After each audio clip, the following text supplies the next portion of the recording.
So that was the point where I was like, I need to get trained. I need to learn about what to do with the money I'm making so that I can transition and still have this kind of passion and this level of freedom and create multiple streams of income, whether I work or don't work. So that's where I started reading all these books, and I ended up coming across a book called Tax-Free Wealth by Tom Wheelwright. Hello, you're listening to Ready, Set, Go Real Estate Investing Podcast, presented by Brandon Elliott. This show will be going over all aspects of real estate investing and is intended to educate, motivate, and prepare you to take action on your first or next real estate investment. For more information, please visit BrandonElliottInvestments.com. Thank you for listening and enjoy. Welcome back, everyone, to Ready, Set, Go Real Estate Investing Podcast. I'm your host, Mr. Brandon Elliott. I'm excited today. We're deep diving into syndications. Instead of playing small, we're going to be playing big today and learning exactly how Dan has been able to do it as well.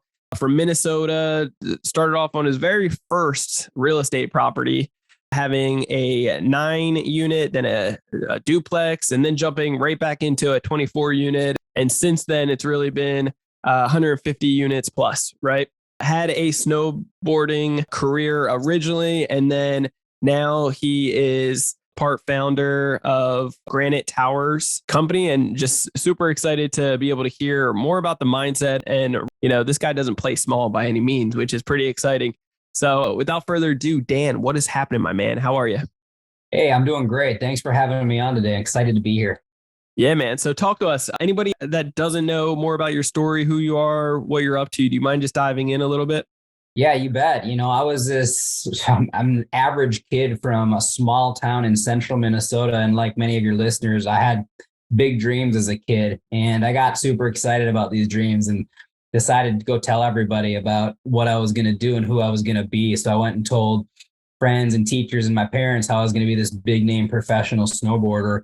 And I got a lot of pushback. Central Minnesota, that's not something kids do. And after enough, comments like, the mountains are in Colorado, Dan, or maybe you want to have a backup plan, or the question actually was, how are you going to do that? Why don't you tell me how you're going to do that? And of course, I'm 11, 12, 13 years old. I don't know how the fuck I'm going to do that. So I'm like, I don't know how. And I started to lose confidence quick. So, I went to my parents and kind of told them what I was wanting to do. And I just a message for the parents real quick. My mom and my dad were great. They're great people. And they just said, yeah, you should go for it. I think you could do it. Give it a shot. You got nothing to lose. If it doesn't work out, you can go to college then or whatever you want to do. They said, go for it. And, for parents, I believed it. I didn't wonder, are they right? Are they wrong? I was just like, cool, I can do it. So I started on that path, and 10 years later, I finally got to a point where I was good enough to compete. I moved out west. I was committed to this goal. This is what I was doing. And, when I first had the goal, though, I didn't have this burning desire. I had this idea of this is really fun. I'd love to do it. And as the years went on,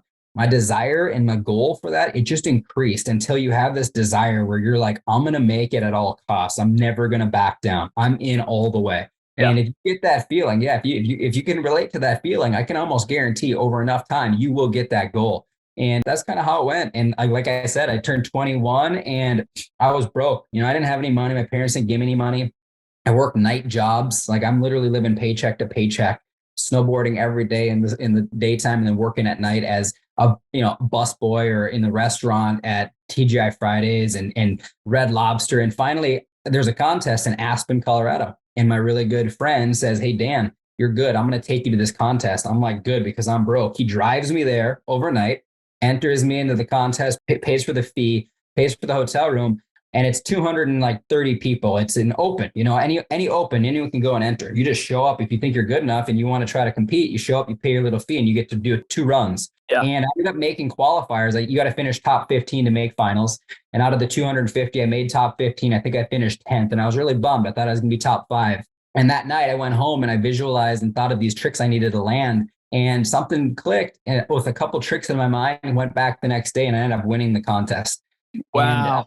Let's go. And that was kind of the launch of the career. And from that point on, I already had brands that knew who I was. They were monitoring, the progress over the last 10 years. Ended up signing some contracts with some brands within a few months after that contest. And I started traveling the world, and I had a really, really great run, and I ended up making good money. And Well, the dream came true, but the reality set in quickly, because as I was going up this ladder of being a snowboarder, I got to meet all my childhood like superstar friends, and they were at the elite pinnacle of their career. They had these huge careers, and they became my friends. But they were a good 7 to 10 years ahead of me. And like any athlete, it's coming to an end unless you're MJ and you got a $1 billion contract with Nike. Yeah. It's coming to an end. And when it comes to an end, it is not pretty. And I saw some of my heroes crash and burn, and it honestly scared the crap out of me. And at that time, like many of your listeners, I was like, I can't even retire the next 10 years, let alone the rest of my life. Like, what the hell am I going to really do? Like, I'm making good money, but it's not going to be enough. So that was the point where I was like, I need to get trained. I need to learn about what to do with the money I'm making so that I can transition and still have this kind of passion and this level of freedom and create multiple streams of income, whether I work or don't work. So that's where I started reading all these books, and I ended up coming across a book called Tax-Free Wealth by Tom Wheelwright.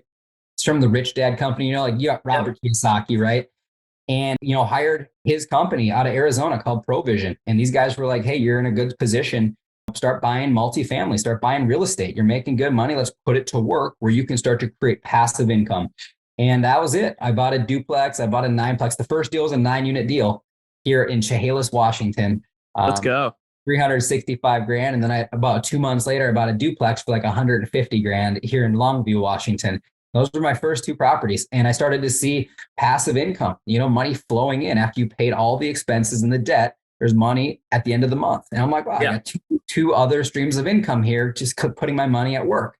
Yeah. And that idea got me really excited. I'm like, holy shit, if I can just continue to multiply and continue to scale, I can create multiple streams of income and make that grow and keep that freedom in my life. So that's the kind of my story of, snowboarder. And then obviously we can go from there. Yeah, I love it. I'm really curious if you don't mind sharing, what is a professional snowboarder's like salary at the time? Like when you were doing, I'm just curious, like, what does that even look like? Yeah, it totally varies, dude. Like you're going to have people making $50,000 a year. You're going to have people making a couple $1,000,000 a year. Wow. If you're the top dude and you're at these contests, Sean White, Mark McMorris, one of these top guys that consistently is top of the field, you're going to be in the $1.5 million to even multiple millions if you get to the Olympics and do well. Most of us, 250 to 750 is kind of your range.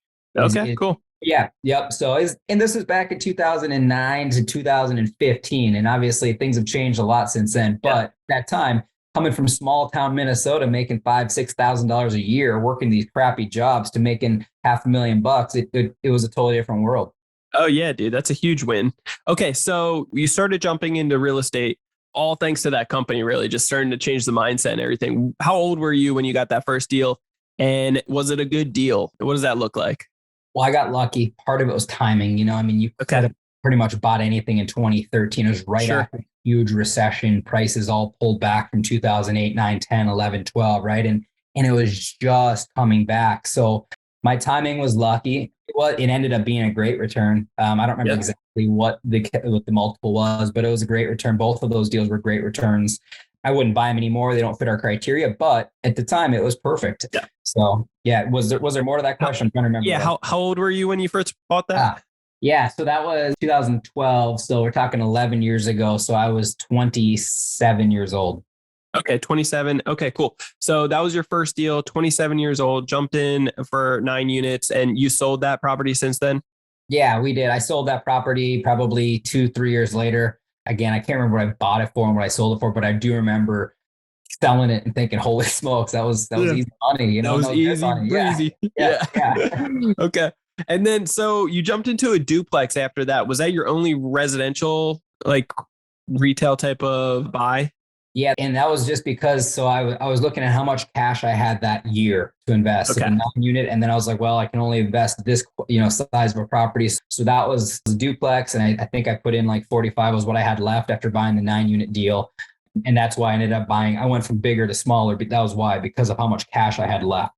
Okay. Love it. And then afterwards, you jump straight back into 24. And since then, you really, what was the spinoff to realize like, dude, I want to stop with, even though these are, good size multifamilies, you're looking to jump into 150 units or more. Obviously, there's certain metrics. There's like enough cash flow at that point that you can hire on good professionals and so forth and better cash flow. But tell me the mindset behind that. Yeah. Like once I owned the nineplex and the duplex and I saw the cash flow appreciation, the depreciation to save on taxes, the loan pay down that happened. So I was like, man, why wouldn't you just buy a bigger property, right? So the next year I had enough to buy one big property. That's where I bought the 24 unit deal. And, at that time, it was such an eye opener for me because I had these investments in life insurance and in an IRA. And those investments just, quite frankly, never did well unless I put money in them. And I don't know where the funds were going, but they never went up. And I just decided, wow, I'm getting money coming in every month like clockwork here. Why wouldn't I continue to double down on this asset class versus the insurance policies and IRAs? And after I got that 24 unit done, I wanted to buy more. But like a lot of you guys, you probably run out of cash and you're like, hey, I don't have any more money to invest in these deals. I mean, this 24 unit deal is $1.5 million or something close to that, right? It was a good chunk of change. So you end up getting to a point where you're kind of tapped out. And then at that point, I was really obsessively talking about this. I'm a pretty obsessive guy. When I get into snowboarding when I was young, I was all in. And when it came and kind of switched to real estate, I'm all in. So everyone started to kind of hear and what are you up to? Oh, I'm buying real estate. Why are you doing that? And you just kind of talk. So one of my really good friends, I grew up with him. He came out and visited us and he was buying single family homes back in Minnesota. And I was just like, hey, you should maybe cut the single family homes and let's buy an apartment together. So he and I and one other buddy ended up buying our next deal. And we just, operated that property. I was during my career as a snowboarder still. We had third-party management. I'd work at night. He was doing, my friend who bought it with me is a life insurance, or he sold insurance to high net worth clients. He was doing insurance during the day, working at night. And he's the same guy who we started our company called Granite Towers Equity Group in 2017. And since then, we've been through a training program and have worked with someone who had a ton of experience. And we're just in the process of saying, hey, what are we going to do? Do we do this for real? Or are we just going to always be kind of on the side, just doing one-off deals every now and then? And that was kind of the moment where we launched the business and both went headfirst into building this and bringing in investors and people along the way, friends and family. I love it. So you guys started raising capital, started realizing like, dude, I'm going all in. Let's do this. You found a couple amigos that were like, yes, I believe in it the same way. So let's rock and roll. And then raising capital when you got good deals at your hand, it's like, I think it's the easiest thing in the world. It depends, how many people are doing it, I guess, and how you're getting the message out there. But I'm curious, how are you getting these deals? Like, what are you guys doing to build the relationships, show that, hey, you're a serious buyer and, going over the due diligence for those deals? Yeah. Getting into a position where we buy 99% of our deals from brokers. So companies that have these deals on the market, Marcus and Millichap, CBRE, Newmark, Knight Frank, you name it. Those are the folks we're building relationships with. The challenge in multifamily, as you probably know and a lot of your listeners know, is that these brokers just don't know if you're going to be the one to actually close the deal. Are you actually the closer or are you just blowing smoke? So it honestly took a lot of time. It took a lot of offers. It took a lot of repetition. It took a lot of failure. It took a lot of showing up and touring deals and submitting LOIs before I feel like these brokers started to kind of feel bad for us. We submitted so many offers and came up short on so many deals. It hit a point where, like I said, I literally feel like they were like, you got to give them a chance. Like, this is ridiculous. I think we submitted 12 offers. And finally got accepted on an 86 unit deal down in Cleburne, Texas, and ended up being an absolute home run of a deal. But it was just spending time underwriting deals, being there face to face, doing what you say you're going to do with these brokers, submitting an offer on these deals as you tour them, and just building that trust. And hopefully get somebody in your court who can vouch for you. If we were doing it again, I probably would have tried to ride the coattails of somebody who's already doing it. And get on the team with someone who I really know, like, and trust. And I know they're great operators, and just say, hey, what can I do to add value? I'll be your boots on the ground. I'll work for free. Just help me get into the space. Then you can at least say, hey, I'm an owner operator of this 86 unit deal.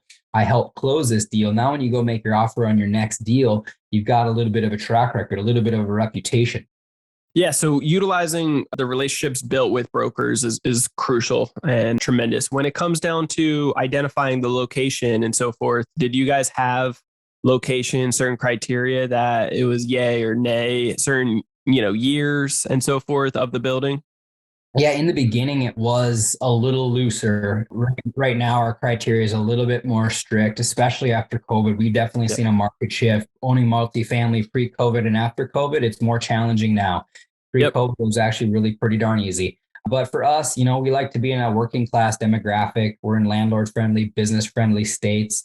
Yep. We're looking for 1 mile median income ranges at least north of 55 grand. So if it's not there, we're probably going to lean against it unless we can spot a demographic that we're really comfortable with. But it's more of what's going on in the submarket. Real estate is local. What's happening up here where I live or near Portland, Oregon. We don't ever buy up here, unfortunately, because of the way the landlord laws are and tenant resident friendly laws are. But Sure. When you get down to Texas and we buy in Dallas, really Dallas and Nashville are our two markets. You got to get into those submarkets and you got to understand what's going on in those submarkets and what are occupancies like, what are rent projections like, what kind of business growth you have. And that's the stuff that really will dictate, hey, is this a deal we want to be messing with or not? Yeah, that's good. And you mentioned about what really makes a great operator and finding that person that like, and trust. In your opinion, what does make a great operator? Yeah, a great operator, from my perspective, has a really good tune in of what the pulse is like, what's going on the asset, and being able to predict what's coming based on some very critical key performance indicators. Where is the asset now and where are we trending? Are we trending up or are we trending down? And you're making decisions 30, 60 days in advance of where you're headed based off of some of your KPIs. And those KPIs have got to be measured and monitored on a week by week basis. And unfortunately, a lot of management companies, they're not thinking like the owner. Management company, most of the time, is just there to fill the property and just get by.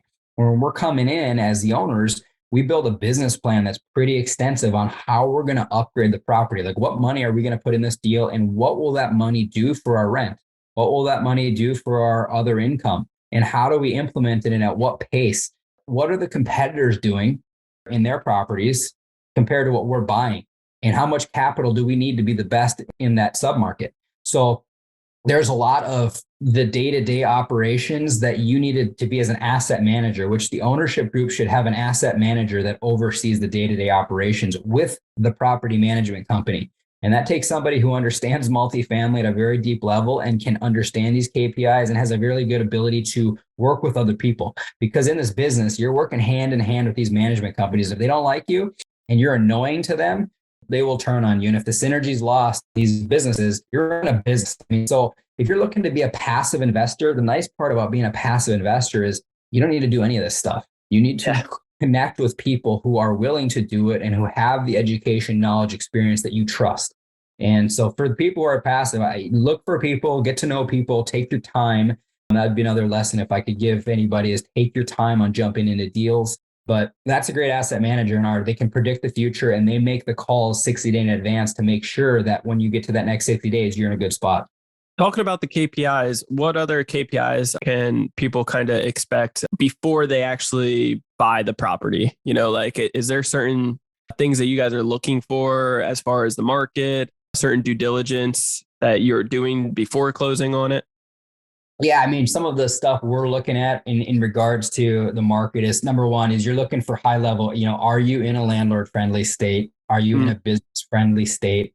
Are you in a place where there's low crime, and what's the 1 mile median income? Once you understand your bigger market numbers, now you're getting into the sub-market. And the sub-market is going to really tell you what's going on. And, you got a lot of these search engines. You got CoStar, you've got ALN, you've got a lot of different engines that can help you try to understand what's going on in the sub-market. But at the end of the day, the primary data, being boots on the ground, getting in the market and physically shopping the competitors, is going to be your best way to really understand what's going on in a market. I can get CoStar data and CoStar might tell me what all the comps are performing like, and then I'll go shop them physically and I'll realize their numbers are a little bit off. And that little bit difference, they can sometimes be massively off too.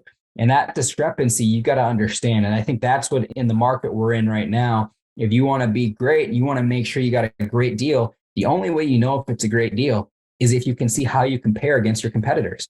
Because when you're buying multifamily, you're competing against, let's call it 6, 7 other apartments, right? It's you versus those 6 or 7 because you're all competing for the best residents. You want to have the best product, best price, best people, and you're trying to bring your people in so they have a beautiful, safe place to live. So if you can understand in due diligence what they're doing and what their rent levels are like compared to you, now you can make a plan to say, hey, if we do X, Y, and Z, we will be the best competitor. We will be the best in this submarket. If you're the best in your little submarket and occupancy is strong at all the competing properties, you're likely to do well if you get your debt set up right. And so talk to me, what is your position within the company? And then you said you have 2 other buddies that you're doing it with. What are their roles?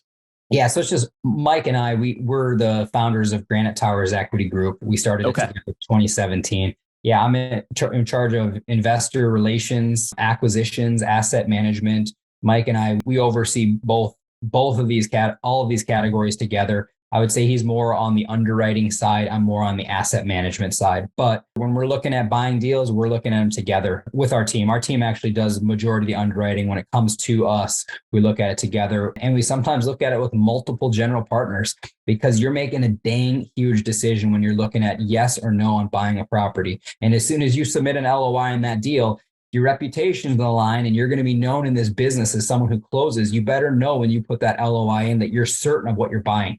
So that's a very important part of buying, right? And being known in this industry, of having a great reputation. Get that part right. Don't submit an offer unless you feel good about your offer. That's at least that's our model, and it seems to be working pretty well for us. Yeah. When it comes down to the rest of the team members, and I mean, I know it's very typical in the space if wholesalers bring you an opportunity and you could potentially partner with them and so forth. But what other team members are working with you guys on a regular basis? Yeah, our CPA is huge. He's taking care of all of our returns each year. He's helping us as we're looking to do cost segregation studies. We have a cost segregation specialist. That guy's helping us with our cost segregation studies to provide these losses on these K1s for our passive investors. We're talking to a handful of brokers regularly. We're talking to lenders, brokers on lending team regularly. You know, insurance, huge. Having a great insurance team member is absolutely critical in this changing environment. Having a tax strategy, someone, and this is property tax I'm talking now, someone who can help you mitigate your tax liability as property taxes increase, you know? I mean, those are a few that come to mind. Having a contractor, having our asset manager. We have an investor relations on our team here at Granite Towers. They work in-house. You know, investors are actually on your team, you know, and when we bring out a deal, and we need to raise 12, 13, 15 million bucks, I can't buy that deal on my own. We're only going to buy it if everyone likes the deal, right? That's part of being a general partner. So if you like the deal, you believe in the deal and why it's a good deal, hopefully when you share that with your investor database, they're like, yeah, I see what you see. Let's buy this together. Yeah. When it comes down to the time commitment wise, what is like the fastest and what's the longest deal that took you guys to close? To close, so like LOI to close? Yep. We're usually on a 60-day window from a signed PSA. And that's more most of the time due to our lending with Fannie and Freddie. We do mostly Fannie Mae and Freddie Mac debt. And they are pretty much on a 60-day close window. And then, so speaking of team members as well, I assume because you guys are always doing value add to get all the benefits behind it, there, you know, 2 big key players that is very crucial is going to be the construction crew as well as your contractor, as well as the property management. Because you guys primarily invest in one kind of area within Texas or 2 areas, do you guys get to utilize the same type of relationships on a regular basis, or are you constantly changing? No, yeah, we tend to use the same vendors over and over again. We know how they work. We know they charge-ish. They know that they're going to get paid on time. You know, there's good synergy there. Once you have relationships in this business with the right people, you'll know, and it is absolutely critical to do anything you can to maintain those relationships. It's everything. That's good. What learning curves have you gone through during the process? I would say, you know, biggest thing in the beginning for me was mindset. Like you guys know, I'm middle class Minnesota. I grew up hearing my parents say money doesn't grow on trees, you know, or eat all your food. We worked hard this week. And I think that when you're coming from that mindset and now you're buying a 30, $50 million asset, whatever it may be, you just have this idea in the back of your head of how are you going to do that? Like, how are you the one who's going to buy that? And I think that it just comes down to getting around other people who are doing it and breaking through some of those limiting beliefs that, your parents they're great people, but they got their beliefs passed on from their parents and so on and so on. So someone's got to step up and say enough's enough. And if anybody else has done it, so can we. And that's the reality. That's the reality of life right there, is that if anybody else is doing it, get around them, figure out how they're thinking, think about how they're behaving. It's not going to be easy. I mean, it's probably not, right? You're going to have to put in the work. It's not going to happen overnight. Nothing does. I mean, you have progress overnight, but you're not going to all of a sudden wake up one day with, 15,000 units under your belt. That's not going to happen. So I think it's getting around the right people and seeing others succeed and being stoked for those people when they do succeed and helping those people in any way you can. And hopefully you can all go together. Yep. When it comes down to the exit strategy, what is the typical exit strategy for your company? Yeah, we're set up on a 3 to 5 year exit on our deals. We project, just plan on a 5-year hold. Sometimes it happens a little earlier. It's either going to be a refinance and we come in with our value add strategy. We implement the CapEx, we do the work. We hopefully bring rents up to market or to the top of the market, and we have an increased net operating income, which gives us a nicer value, and we can borrow more money and give the funds back tax-free. Or if we're top of the market and we realize we can't do much more and we maybe aren't excited about that location or it doesn't fit our criteria anymore, and then we'll try to sell it. If the value's there, liquidate, and we're all in the same boat. Anybody who invests with us will get their funds back plus their capital gains, and they'll be first allowed into the next deal because we're all dealing with the tax consequence at that point. So that's kind of our MO. And, I think in the last couple of years, what's been apparent for us is just being more conservative with your debt and locking in lower leverage fixed debt. I think all the rage prior to COVID and even after, a little bit after COVID, was we have these variable rate loans and we leverage it to the moon. And that's just not something that I can handle. Your reputation is everything. So if you can buy a deal with very low leverage fixed debt now, it's likely that as the debt market heals itself, when you go back for a second loan, or if you wanted to refi the deal, down the road, you'll have such a low leverage position that you'll be able to pull some equity. And, people are like, well, you got a prepayment penalty. Yeah, you're right. But the nicer part is if you got cash flow, you just hold, and I think that's the name of the game is buy for cash flow, buy the right location and just hold a little bit longer term and let appreciation do its work. Yeah. Talk to me with the rates where they're at right now. There's folks out there that are saying that the multifamily space could be the next thing that kind of hits a crash with the current market that we're in, with adjustable rates, because that's the name of the game for a lot of multifamily. They're getting 5 to 7 year type of adjustable rates. And most people in the last couple of years haven't been paying the extra fees or kind of that insurance policy to get it locked in or have longer time frame. So what is your thoughts on our current market and where some of those companies could potentially be busting? I think there's a couple examples in Texas recently that I forget which area, but started having a little bit of a meltdown. And, what does that look like for you guys? Yeah, I think it depends. It depends on how you got yourself into those deals. If you used bridge debt or variable debt and your interest rate is floating, you are in a cash negative position, almost guaranteed. Now, if you bought a rate cap, which is like an insurance policy, and you put some money up at close to hedge your risk, basically caps your insurance policy, maybe you're breaking even and you're getting by. With that being said, though, you're still going to have to put funds away every month for your next rate cap purchase. That's kind of one avenue. It's hard to say because it really depends what happens with the 10-year. Does the 10-year come down? With SVB breaking and having just this recent, bank collapse, are we going to now see, us head into a deflationary period where the Fed has to bring rates down and we have to cut rates in order to save the economy? If that happens, I think you're going to see a lot of people get really lucky. And I'm not saying that's going to happen. That may happen. I mean, it did happen. It happened in 2008 and 9, right? I mean, with Lehman Brothers collapse, not much later, they had to start bringing rates down. So maybe that does happen. But I would say also that we're in a unique time where after COVID-19, where they shut the world down and they printed more currency than ever before in the history of the world. So inflation is still here. So I Yeah. think the Fed's just in a really tough spot. You want to bring rates down to help the economy, but you got majority of the population getting eaten up by inflation.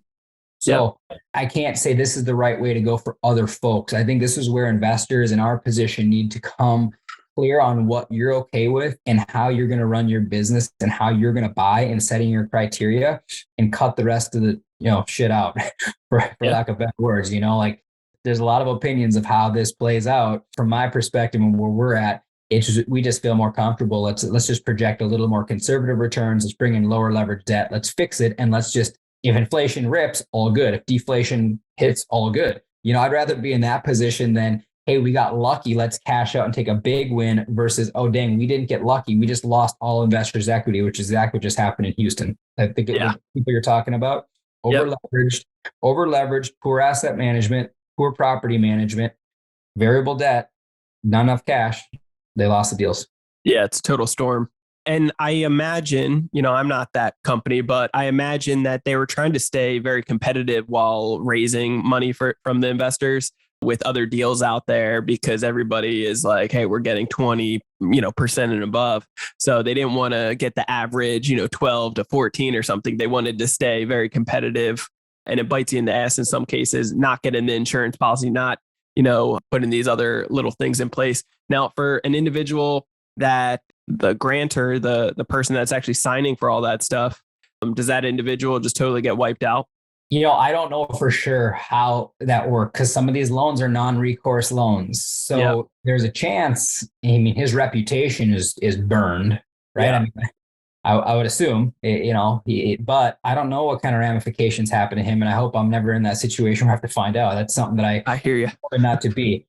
Yeah. So I hear you, buddy. Yeah. I don't know for sure what happened there. Yeah. Well, I appreciate you jumping on today. I have tremendous amounts of value. And how can people actually get a hold of you?